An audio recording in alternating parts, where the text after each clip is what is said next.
Hello everyone! Today is Friday, Biyernes, at schedule ng aking check-up sa nephrologist. Dito nga pala ako nagpapa-check up sa Baguio General Hospital and Medical Center Outpatient Department.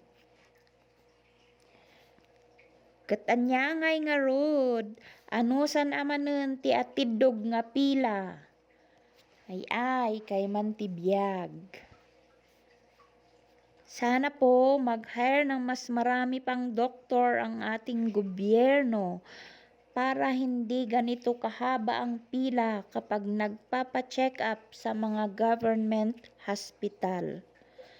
Lalo na po dito sa Baguio City. Sobrang dami na po pasyente na pumupunta dito mula sa iba't ibang lugar. May nanggagaling sa Pangasinan, sa Isabela, Nueva Vizcaya, Nueva Ecija, at sa buong Cordillera.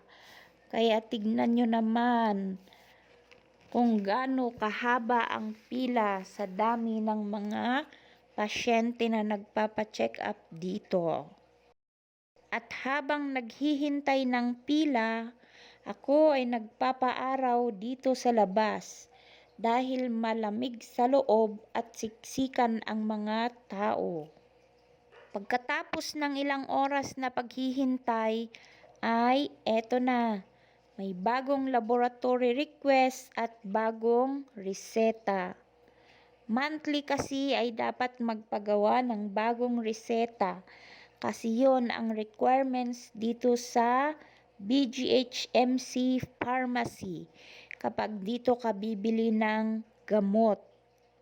Pero hindi muna ako bumili kasi may stock pa naman ako. At grabe, sobrang haba din ang pila sa pharmacy.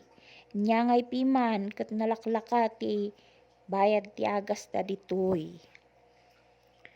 Sunga adu nga talaga ti apan gumatang.